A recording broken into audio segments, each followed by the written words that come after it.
Hi, folks.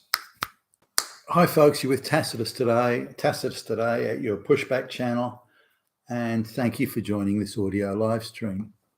In this essay, I'd like to talk about the reasons or the reasons put forward by activists for compensation to Black people for the time of slavery.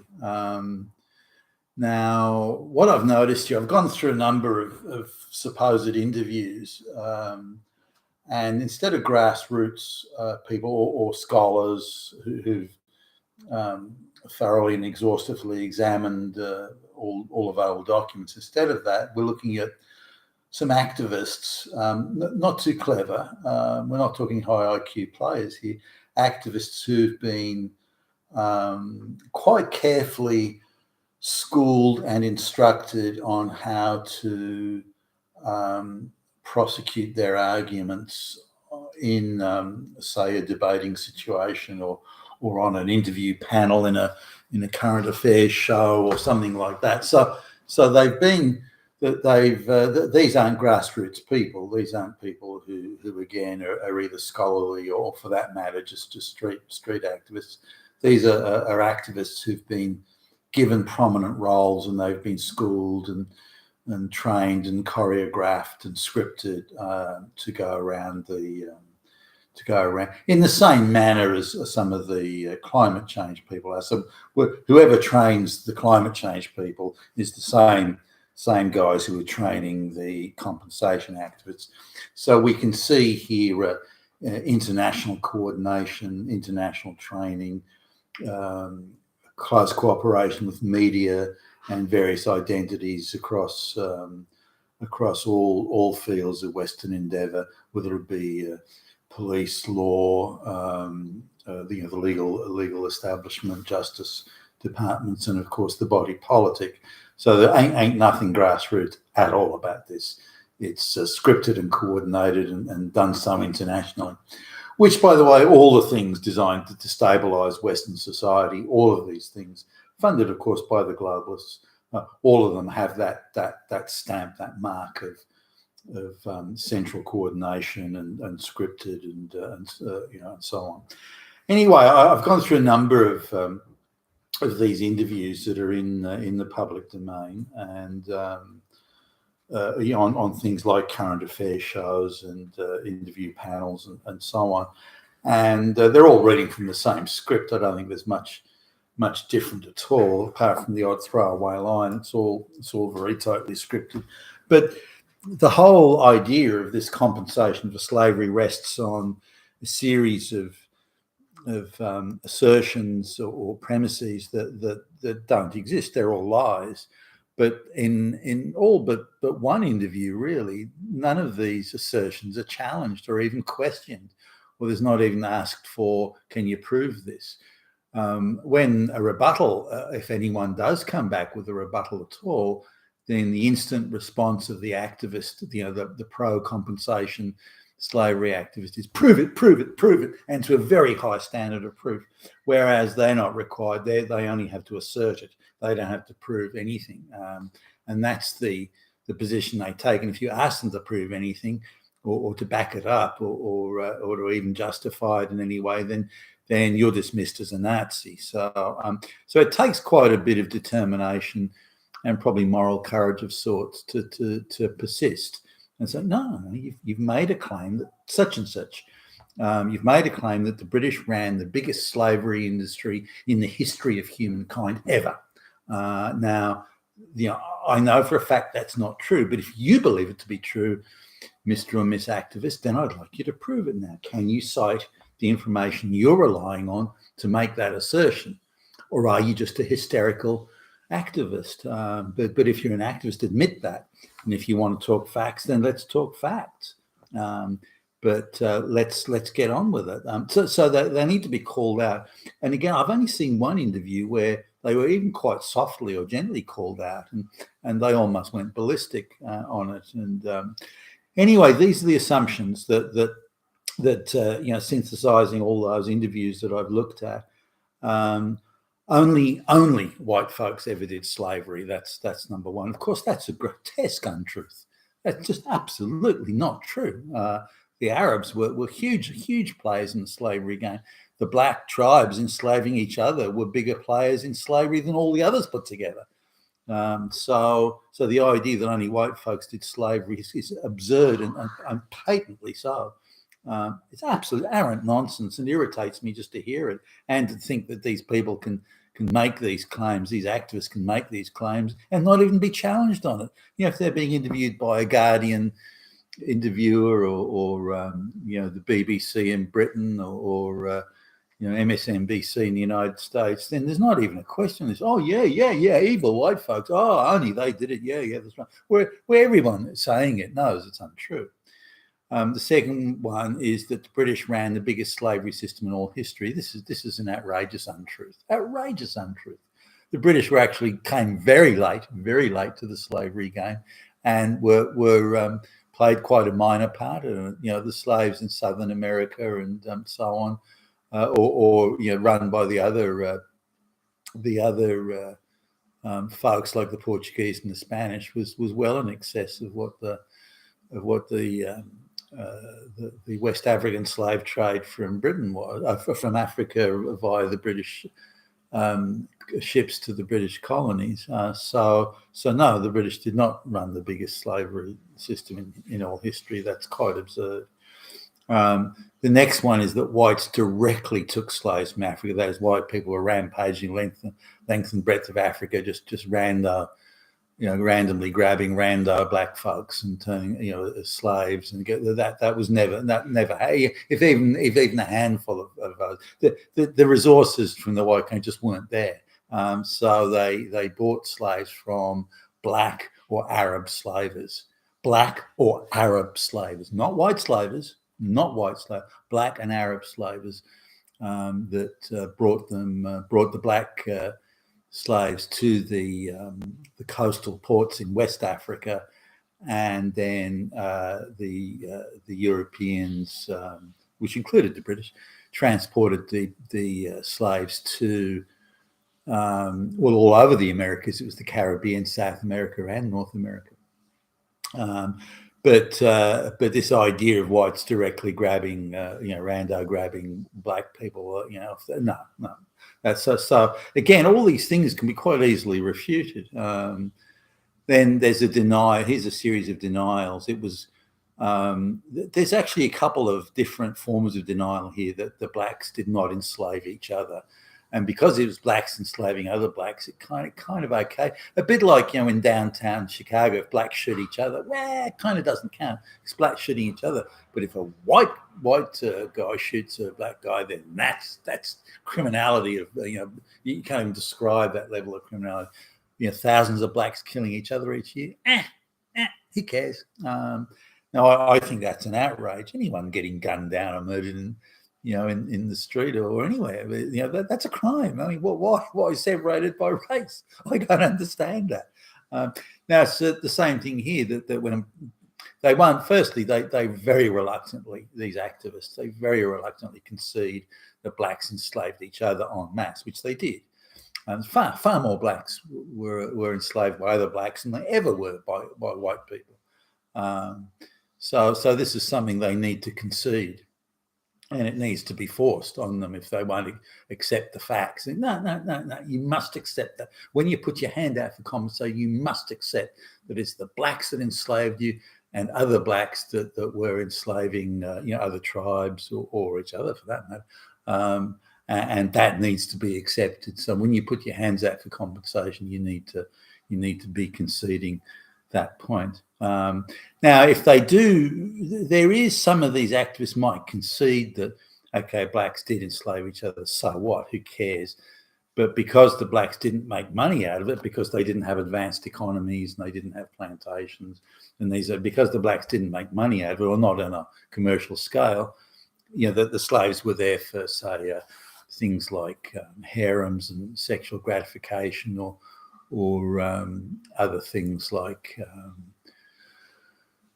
scaring the crows away or the birds away from any stockpiles of food, or donkey work. And they weren't paid for it. I mean, they were slaves. But the argument is, well, it wasn't commercially successful or on a commercial scale, therefore blacks enslaving each other doesn't count. Well, I don't agree. It does count. If you're enslaving someone, you're fucking enslaving them. Now, the final one that gets bandied around is the reason black people are poor today is because of slavery, and the whites stole everything anyway. So that's what. Now, this is again not true, and I'm surprised they try it on, because that's blatantly untrue. But again, the interviewers on the BBC in Britain, they just tamely allow this stuff to go through, and don't question it, don't push back in any way or ask for proof, or that, like, if someone talking on behalf of Donald Trump says something that even is viewed as being mildly suspect, they just cut it off. I'm not letting those lies go to air, those untruths. I'm not letting that. I'm a moral person, a fine upstanding, and I'm cutting that off. But when these activists come along and say the most outrageous fucking lies about slavery, wow, okay, white people are so bad. So it just goes to show you how fucking hypocritical these people are. Generally, they're just running propaganda conduits for these the globalist efforts to destabilize the West. Now, we just need to understand. Today, slavery is seen as one person subjugating another. It's seen in very personal terms, very racial terms, and in acutely moral terms of the correctness of one individual enslaving another, and by the virtue of that enslavement, that their rights and liberties are foregone because of that slavery thing. So I guess we need to go back to the times. I mean, it wasn't seen that way at the time. So back in the day when and slavery's been around for thousands of years, the idea that it was a white invention or the whites started it again it can be rejected just out of hand. I mean, it's just so absurd to make such a claim. Slaves were around 5,000 plus years before the Europeans turned up into the slavery game. And the idea that it's seen in racial terms also, slavery has been around, whites enslaving each other and these sort of things. Yeah, that's been going for a long time. Romans enslaving Greeks, Greeks enslaving each other. Often the case in wars and battles and conflicts that the losing side would, as part of the compensation payment, would have to give up a certain amount of people to go and do labour as labourers, effectively slaves. Usually it was for a time, 10 years or something. So slavery's been around, and it wasn't seen as slavery. It wasn't seen as one person, subjugating another, whether they were different races or the same races. It was seen as a necessary way of gaining the labour resources needed to function, whether it be I guess the more sophisticated the economy, the greater the demand for slaves or workers. And so we need to really understand slavery as we call it today. We need to understand it in medieval terms and those terms of the mercantile age, which was the higher point, if you like, of slavery, certainly in terms of the West's involvement. We need to see it in terms, as it always was. It was really a labour exchange. That's all it was. It was a way of gaining labour. And remember, populations at the time were much smaller than they are today, and the amount of labour required to do something was far more than it is today. Automation and mechanisation. I remember as a little kid, my grandmother, the amount of time she spent in the kitchen doing things like baking bread, and those were, this is in the days when, the sliced bread in the supermarket was actually quite a new thing. So labour, the time taken to do work and to get something done, the amount of labour needed to build a building, or it was huge compared to what it is today. Due to differences in automation. So if you're going to get anything done, you had to have a larger labour force than your population, and to do that, you had to get slaves, or what at the time would have been viewed as workers, and that needs to be understood before there's any comprehension of what slavery represented at the times. Now, the other thing that the activists seem to dismiss is that because the labouring work was done without the contractual consent of the worker, which again is looking at it from the modern perspective, not the perspective of the day. Because that was without the consent of the worker, none of the expenses the slave owner or plantation owner went to, none of those expenses are legitimate, so they don't have to be counted. And I would dispute that hotly. The slave owner had to house, clothe, and feed, transport these people around, provide medical care, which they did, and all that sort of stuff. And that was, the cost of that was quite high. If you deduct wages of the day to full upkeep, then the wages would have been back in those days $1 a week or something in that order, and not even that.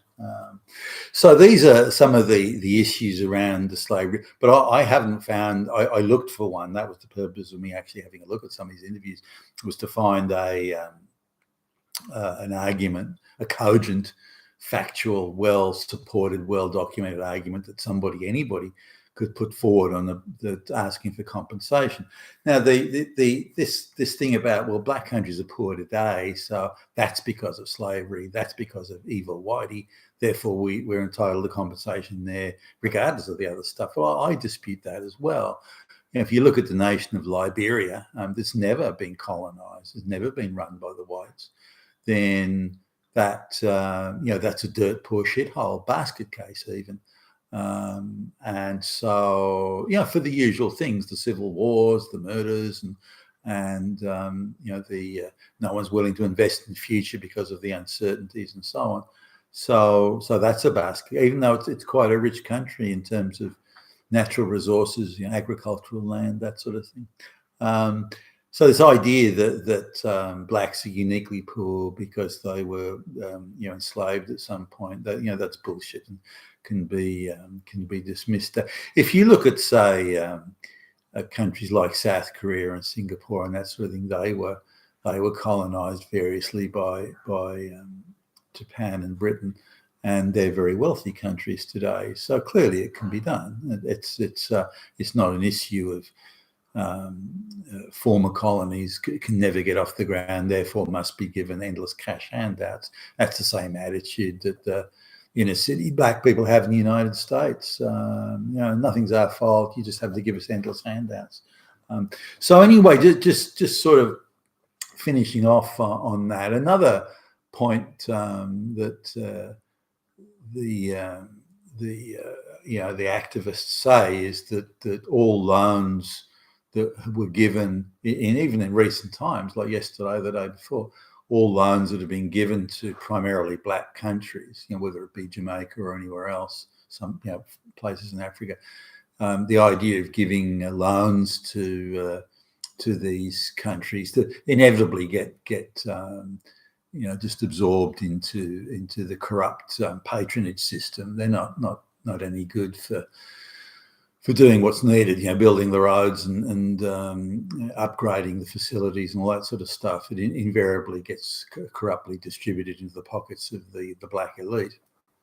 All those loans should be forgiven. There's also another one of the activists being interviewed said, well, none of the black leaders in the world are actually chosen by the black people.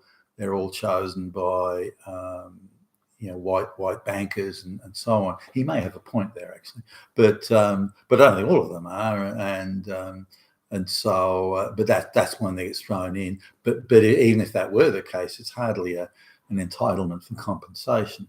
So that's my view, and I'll be interested in seeing your comments below. You've been with Tacitus today, your pushback channel. Thank you for listening.